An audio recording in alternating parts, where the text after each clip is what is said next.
반갑습니다. 일상생활사역연구소는 IBF에 소속된 연구기관으로서 한국교회의 일상생활이 너무나 중요하다, 또 일상생활 속에서 주대심을 인정하며 사는 것의 중요성에 대해서 이야기하려고 만들어진 연구소입니다.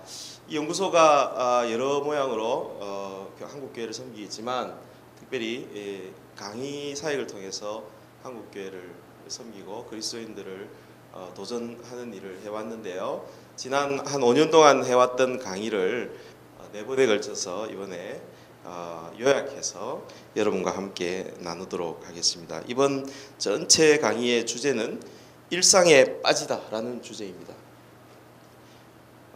일상에 빠지는 것이 어떤 것인지 우리 그림을 한번 보면서 시작할까요? 커피에 파리가 빠진 것입니다. 네. 커피를 너무 좋아하는 파리가 빠졌습니다.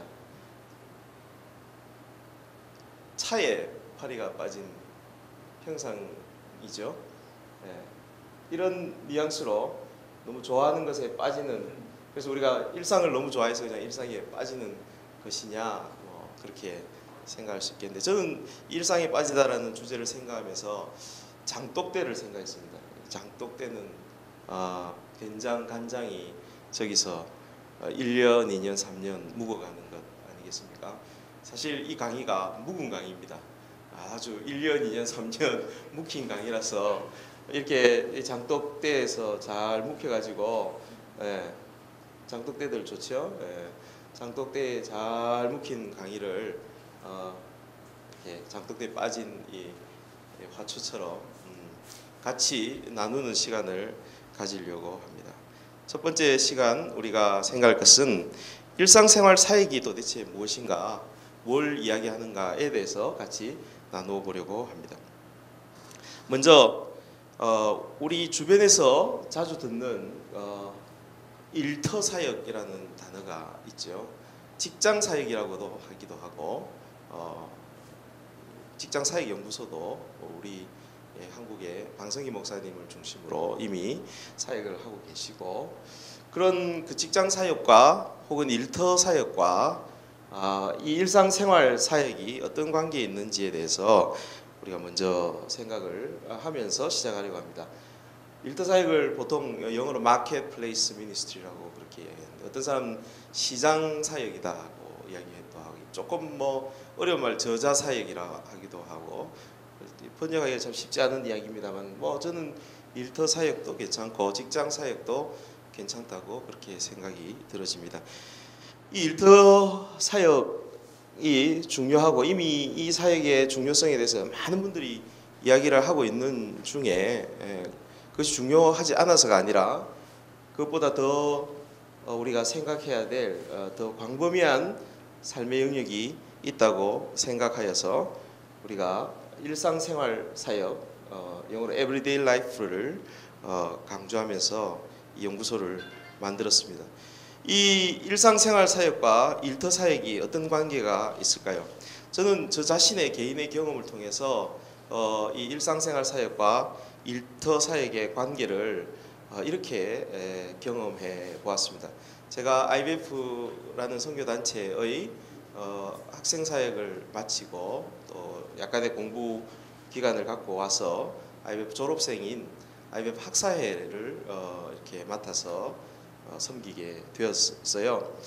IBF 학사회를 섬기면서 어떤 일을 하는 것이 이 단체에서 또 한국교회를 섬기는 귀한 일이 될까, 여러 가지로 고민을 하였습니다. 그래서 저도 이제 대개는 이 대학을 졸업한 사람들이 직장 생활을 하니까 직장 생활을 중심으로 이 사역을 해봐야 되겠다 생각하고, 이런저런 이렇게 문서들도 뒤집어보고 또 사람들도 만나고, 또 특별히 이제 당사자인 졸업생들을 만나면서 경험한 것은 1998년 IMF 이후 한국 사회가 직장과 관련해서 모든 사람들이 옛날에 대학을 졸업하면 직장에 가던 이제 시절이 지나가고, 직장도 과거에는 이렇게 한번 들어가면 이제 영원히 거기서 계속해서 이렇게 살 수 있는 그런 평생 직장의 개념이 아닌 그런 환경으로 변했다는 것을 알게 되었어요. 그리고 실제로 이제 저희 그 IBF라는 단체의 졸업생들이 상당한 기간 동안 직장을 가지지 못하고 실업 상태에 있는 그런 경우도 상당히 많았던 것을 제가 경험하게 되었죠. 그러면서 과연 제가 섬겨야 되는 이 졸업생들과 또 이 졸업생들을 통해서 한국교회를 섬기는 데 있어서 어떤 것을 모티프로 삼아야 될지 생각을 하면서 저는 직장 사역도 굉장히 중요하지만 그리고 이 졸업생들 중에 상당수가 직장 생활을 하고 있기 때문에 직장에서 어떻게 살 것인지 고민하고 또 성경 공부도 하고 또 그들이 직장에서 올바로 살도록 하는 그런 격려를 하는 것도 참 중요하지만 그 외에 넓은 영역이 있다는 사실을 발견하게 됐어요. 그것이 바로 그저 일상생활을 살아가고 있는 삶을 살아가고 있는 많은 우리 졸업생들을 발견하면서 그들의 이야기를 들으면서인 것이죠. 그래서 이제 IBF 학사에서 제가 섬기면서 직장에 대한 이야기를 많이 하면 할수록 그런 삶을 사는 사람들은 그 이야기에서 이렇게 벗어나게 되는 그런 경험을 하게 되고 물론 실업 가운데 있는 사람들도 마찬가지고 다양한 삶의 영역이 남아 있고 그리스도의 삶이 딱 부러진 삶보다는 모호한 삶이 많기 때문에 그런 모호한 삶을 살아가는 사람들에게도 하나님의 뜻이 무엇인지를 서로 이야기할 수 있는 계기를 삼아야 되겠다. 그래서 일터 사역보다 직장 사역보다 더 큰 어떤 사역의 장이 있다는 것을 제가 스스로 알게 되고 느끼게 된 것이죠. 그것이 소위 일상생활이고 일상생활에서 사역을 하는 것이 무엇인지에 대한 고민을 해야 되겠다는 경험을 하게 되었습니다. 근데 이게 내 개인의 경험뿐만 아니라 실제로 이제 사역의 현장에서 일어나고 있는 현상들을 주목하게 될 때 굉장히 또 유사한 현상들을 발견하게 되었습니다. 그것이 다름 아닌 이제 우리 형제 네트워크에 있는 미국 IBF에서 졸업생 사역을 어떻게 하는지 제가 이제 그 당시에 쳐다보면서 미국 IBF의 졸업생 사역이 우리 이제 한국 IBF가 가지고 있는 졸업생 사역의 풀과는 좀 다르지만 1980년대 후반 90년대에 핏 해먼드라는 사람을 중심으로 마켓플레이스 미니스트리라는 이름으로 이런 사역을 했었어요. 이게 우리가 아까 말했던 일터 사역이죠. 그리고 이게 직장 사역과 관련된 이 일터에서 어떻게 살아갈 것인가, 혹은 경제적인 어떤 삶을 어떻게 살아가야 될 것인가, 이런 것에 대한 고민과 또 그 고민에 대한 해답들을 내어놓는 사역을 핏 해먼드가 하다가 90년대 초중반부터 이 사역이 서서히 어디로 바뀌냐면요, 소위 Everyday Life Ministry로 바뀌고 있다는 것을 봤어요. 그래서 그 명칭을 아예 마켓플레이스 미니스트리에서 Ministry in Everyday Life라고 이렇게 바꾸는 것을 보면서, 야, 이거 내가 고민하는 거하고 똑같은 고민을 이 사람들도 하고 있는 것이구나. 그래서 이제 내 혼자서 이렇게 머리를 굴려서 하는 것이 아니라 이 동시대를 사는 세계 각곳에 있는 그리스도인들이 이런 고민을 하는구나. 실제로 이제 이분도 이런 일터와 직장에서 살아가는 사람들의 고민도 굉장히 중요하지만 그것보다 더 넓은 삶의 영역이 있다는 것을 발견하게 되고, 차츰차츰 이제 이 일상생활 사역으로 사역을 전환하는 것을 보게 되었고, 이제 핏 해먼드는 돌아가셨어요. 돌아가시고 나서 이제 최근에 미국 IMF의 사이트를 들어가 보면 이제 여기 있는 것처럼 Whole Life Stewardship, 평생에 걸친 청지기적 삶에 대해서 강조하고 있는 것을 보게 되었습니다. 그래서 이제 일터 사역, 직장 사역과 일상생활 사역이 있다면 이게 서로 어떤 관계를 가냐, 서로 상호적인 관계가 있는 것이죠. 있지만 그 범위에 있어서 일상생활 사역이 훨씬 넓은 면을 다루고 있다는 것을 우리가 먼저 지적하고 넘어가야 될 것 같습니다. 그렇다면 일상생활 사역이 어떤 것인지 개념을 조금 더 우리가 이해를 할 수 있으면 좋을 것 같습니다. 일상생활과 사역 사역이라는 이 두 가지 단어가 서로 지금 교차되고 있습니다. 일상생활과 and 사역 이렇게 생각하는 경우가 거의 대부분의 우리 이 한국 교회 그리스도인들의 삶의 자리라고 생각합니다. 일상생활은 일상생활의 원리가 이렇게 진행되는 것이죠. 그리고 사역이라는 것은 어디다 해당되는 말입니까? 소위 교회 일과 관련된 일.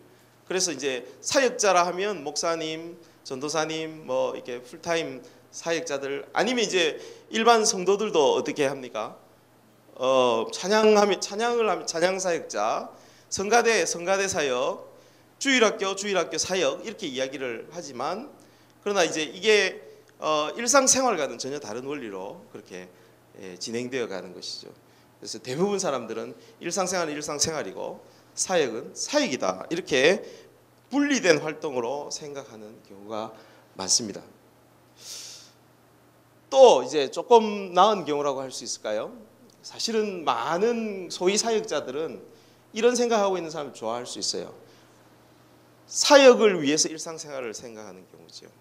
무슨 말입니까? 우리 일상생활이 소위 아까 이야기했던 그 사역을 향할 때 그게 의미가 있다고 생각하고 예를 들면 어떤 선생님은 자기가 선생님 된 이유가 전도하기 위해서, 아이들을 전도하기 위해서, 동료 교사들을 전도하기 위해서 선생님이 되었다 생각하기 때문에 제가 새 아이를 키우면서 만났던 선생님은 자기가 인도하는 전도 성경부반에 아이가 오지 않으면 그 아이를 차별 대우하는 그런 선생님도 보았단 말이죠.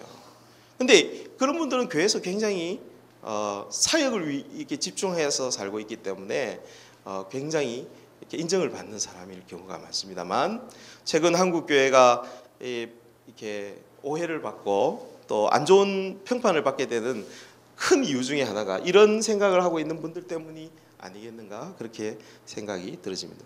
세 번째는 비슷한 듯 하지만 일상생활 속의 사역을 하고 계신 분들도 계십니다. 이것도 역시 그 미니스트리는 사역은 어떤 전도나 예배나 뭐 찬양이나 이런 것이죠. 그러니까 일상생활 하는 중에 어떤 일부분을 사역적인 면에 할애하는 것입니다. 가장 좋은 예가 신우회와 같은 예인데 신우회가 굉장히 좋은 역할을 합니다. 회사를 위해서 기도하고 회사의 동료들을 그리스도께 인도하고 삶으로 신우회의 삶을 통해서 다른 사람들에게 봉사하고 좋은 역할을 하지만 혹 제가 가본 신우회의 경우는 주일날 하고 있는 같은 예배나 찬양을 이 직장에 와서 한 번 더 해보는 그런 어떤 경험을 주는 신우회들이 참 많다는 생각을 해봤고 그렇게 생각했을 때는 굉장히 좀 열정적인 스타일의 사역에 대한 이해라면 여기는 일상생활 속에서 어떤 부분을 두고 사역이라고 생각하는 그런 예라고 생각하는 것이죠. 우리가 추구하는 일상생활과 사역의 관계는 다음과 같은 것입니다. 우리 일상생활이 사역이라는 것이죠. 이 사역이라는 말은 서비스라는 말로 표현될 수 있는데 하나님께 예배드리는 것도 서비스라고 그렇게 표현하죠. 우리가 이웃을 섬기는 것도 서비스라고 그렇게 이야기합니다. 그렇게 보면 우리의 모든 일상생활이 어떤 면으로 다른 사람들을 섬기고 하나님께 예배드리는 행위라는 사실들을 우리가 기억해야 될 필요가 있을 것 같습니다. 그래서 이제 우리가 정리해서 말하자면 두 개의 분리된 활동으로 생각하는 일상생활과 사역의 경우 그리고 또 일상생활이 사역을 위해서 존재한다고 생각하는 그런 경우 그리고 또 일상생활 속에서 불신자들을 이끌기 위해서 전도하고 어떤 일을 하는 이런 경우들이 다 사실은 사역에 대한 일상생활과 사역의 관계에 대해서 오해하고 있는 경우라고 이야기할 수 있을 것 같고요. 우리가 이해하는 일상생활 사역이라는 것은 우리 일상생활 전부가 하나님께 드려지는 예배이고 이웃을 섬기는 섬김으로 이해하는 것이 일상생활 사역이다 라고 여러분들에게 말씀드릴 수 있을 것 같습니다. 이제 다음 시간에는 이런 일상생활을 사역으로 이해하려면 우리가 어떻게 복음을 제대로 이해해야 될 것인지에 대해서 생각해 보도록 하겠습니다. 감사합니다.